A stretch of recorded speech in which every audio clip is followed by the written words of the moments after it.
Lapor apel gabungan Korpi Senin 19 Februari 2024. Siap dilaksanakan. Laksanakan.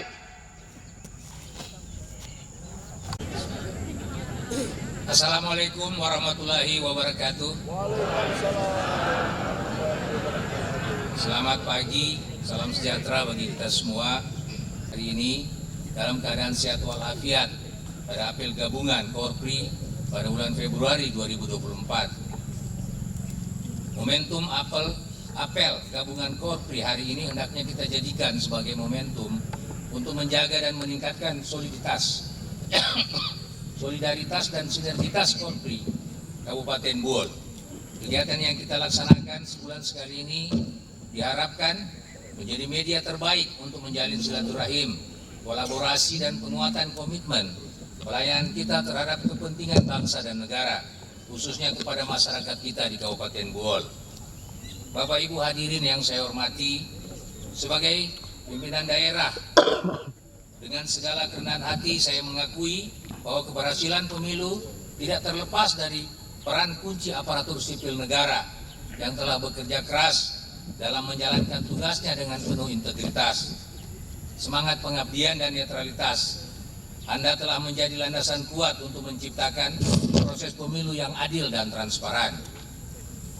Izinkan saya menyampaikan ucapan terima kasih dan penghargaan yang setinggi-tingginya kepada seluruh aparatur sipil negara di wilayah Kabupaten Buol atas segala dedikasi, kerja keras dan partisipasi aktif selama proses pemilu 2024. Kami menghargai partisipasi aktif aparatur sipil negara dalam memberikan hak suara di TPS masing-masing yang menegaskan komitmen kita terhadap keberlanjutan proses demokrasi. Kerja keras dan profesionalisme Anda telah membantu menciptakan atmosfer demokrasi yang sehat. Keberhasilan ini adalah hasil kolaborasi dan komitmen kita bersama untuk menjaga integritas proses demokrasi. Kami menghargai setiap langkah Anda dalam menjaga ketertiban, mengawal proses pemungutan suara, dan mendukung setiap tahapan pemilu dengan penuh tanggung jawab. Kini saatnya kita bersama-sama melanjutkan perjalanan untuk mewujudkan visi dan misi pembangunan daerah. Bapak Ibu hadirin yang saya hormati, saat ini hasil pemilu dalam tahapan perhitungan di setiap jenjangnya. Dan sebagai aparatur sipil negara yang berkarakter, saya mengajak kita semua untuk bersikap dewasa dalam menanti dan menerima hasil ini. Mari kita jaga kedewasaan dan sikap profesionalisme sebagai pelayan publik. Tidak peduli apapun hasilnya, mari kita bersatu kembali dalam semangat pelayanan kepada masyarakat. Setiap hasil pemilu adalah bagian dari proses demokrasi yang harus dihargai. Mari kita hindari perpecahan dan fokus pada tugas kita untuk memberikan pelayanan terbaik kepada masyarakat.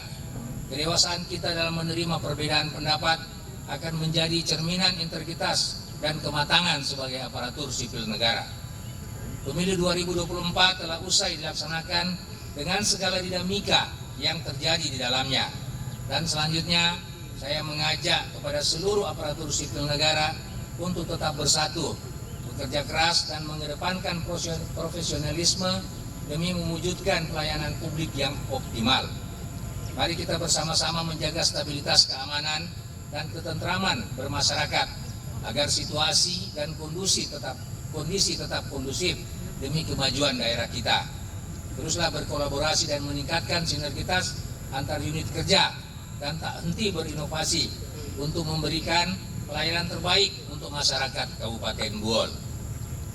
Ada banyak fenomena yang menarik dalam perbincangan publik terkait dengan pemilu yang baru saja dilaksanakan. Salah satunya adalah fenomena maraknya money politik. Money politik dalam pemilihan umum dapat menimbulkan sejumlah masalah serius yang dapat mempengaruhi kualitas demokrasi dan pelayanan masyarakat. Beberapa masalah yang muncul dari adanya para caleg yang terlibat dalam money politik antara lain. Yang pertama, dapat menciptakan ketidaksetaraan akses terhadap arena politik.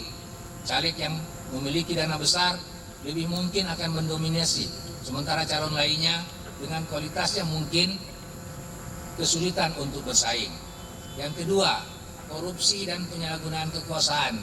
Caleg yang terpilih dengan dukungan finansial yang besar cenderung memiliki ketergantungan pada pendanaan tersebut. Hal ini dapat menyebabkan praktek korupsi dan penyalahgunaan kekuasaan untuk mengembalikan investasi publik. Yang ketiga, ketergantungan pada kelompok kepentingan. Caleg yang mendapatkan dukungan finansial besar dari kelompok kepentingan tertentu dapat merasa terikat untuk memenuhi keinginan atau kepentingan dari pemberi dana, bahkan jika hal itu bertentangan dengan kepentingan umum. 4. Tidak mewakili kepentingan rakyat secara merata. Money politik dapat menyebabkan caleg lebih fokus pada memenuhi kepentingan donor daripada mewakili kepentingan seluruh konstituen yang adil. Kelima, dominasi money politik dapat menciptakan polarisasi politik dan ketidakstabilan. Karena calon yang kalah mungkin merasa bahwa hasil pemilu dipengaruhi oleh dukungan finansial daripada dukungan ideologis ataupun popularitas. 6. Praktek money politik dapat menyebabkan menurunnya kepercayaan publik terhadap lembaga politik. Masyarakat mungkin merasa bahwa pemilu tidak lagi mencerminkan kehendak rakyat, melainkan kepentingan finansial tertentu. Beberapa masalah di atas tentu tidak sehat untuk terus dibiarkan. Untuk mengatasi masalah ini, ada pun langkah-langkah yang perlu diambil, termasuk penguatan regulasi kampanye, meningkatkan transparansi dana politik, dan pendidikan politik yang meningkatkan kesadaran masyarakat terhadap dampak dari money politik. Dan kita juga pada bulan November masih akan menyelenggarakan satu momen politik besar di daerah, yaitu pemilu kada, pemilihan kepala daerah dan wakil kepala daerah pada tahun 2024 ini. Nah, mudah-mudahan beberapa hal tadi ini tidak terjadi lagi di pemilu kada, pemilihan bupati dan wakil bupati definitif di Kabupaten Buol. Bapak Ibu hadirin yang saya hormati, ada satu fenomena lagi yang meresahkan di tengah masyarakat yang kiranya perlu saya ingatkan pada kesempatan kali ini, yakni maraknya terjadi ujaran kebencian di media sosial. Setiap kita hendaknya bijak dalam bermedia sosial. Peran aparatur sipil negara dalam mengatasi ujaran kebencian di media sosial sangat penting untuk menghindari potensial konflik serta menjaga stabilitas dan keharmonisan di masyarakat. Jadi jangan ASN justru menjadi motor penggerak memprovokasi di media sosial. Karena di Buol kita pengguna medsos terbesar.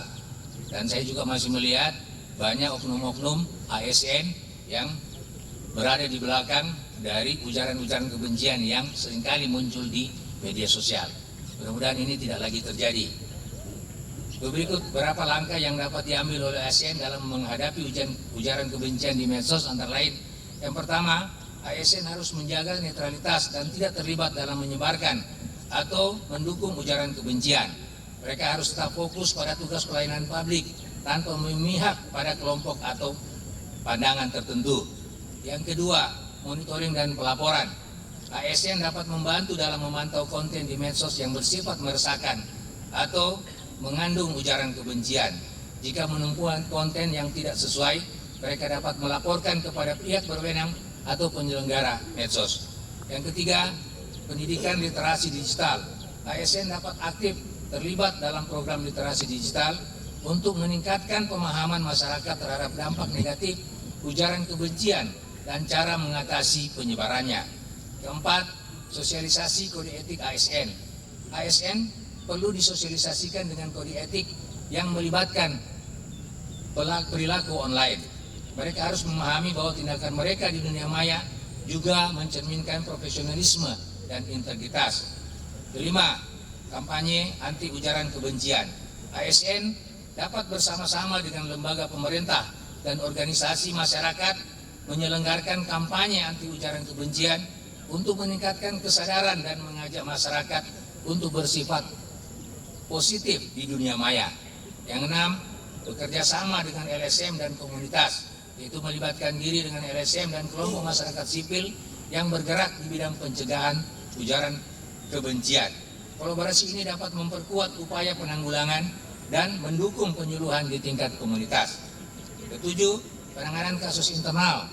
Jika ada ASN yang terlibat dalam penyebaran ujaran kebencian, penanganan kasus internal dan pemberian sanksi sesuai prosedur hukum dan etika perlu untuk dilakukan. Yang kedelapan, pelibatan dalam dialog masyarakat. Aparatur sipil negara dapat mengambil peran aktif dalam dialog masyarakat untuk memahami keluhan dan masalah yang mungkin menjadi pemicu ujaran kebencian serta mencari solusi bersama.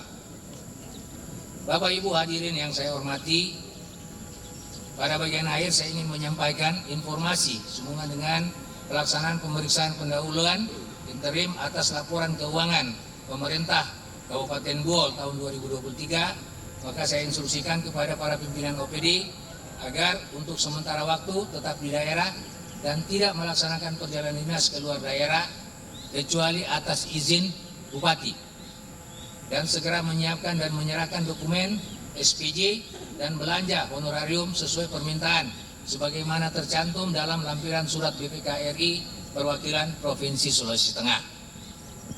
Untuk sekarang yang izin itu kecuali yang mengikuti PIM 2. Jadi ada 3 pejabat pimpinan OPD yang hari ini sedang melaksanakan kegiatan PIM 3 di LAN Jakarta dan di BPSDM Jakarta.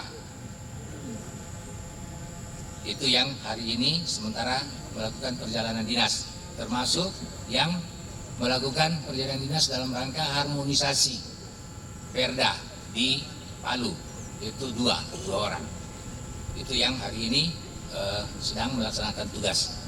Berikut saya ingin tambahkan mungkin ini instruksi koreksi sekalian, mungkin untuk apel Korpi ke depan ini sebetulnya upacara. Kalau kebiasaan saya di provinsi upacara 17 bukan dalam bentuk apel, jadi dalam bentuk upacara. Upacara itu ada penaikan bendera sama dengan upacara biasa, seperti itu. Mungkin kita bisa sempurnakan karena ini merupakan rutin kita laksanakan setiap bulan. Bapak Ibu hadirin yang saya hormati, demikian beberapa hal yang dapat saya sampaikan. Semoga Allah Subhanahu wa taala, Tuhan yang Maha Esa, senantiasa menjaga dan membimbing kita semua dalam melaksanakan kegiatan pemerintahan, pembangunan dan sosial kemasyarakatan di Kabupaten Buol. Terima kasih. Wabillahi taufiq wal hidayah. Assalamualaikum warahmatullahi wabarakatuh. Siap. Dan kepada pembina apel. Pada pembina apel. Hormat.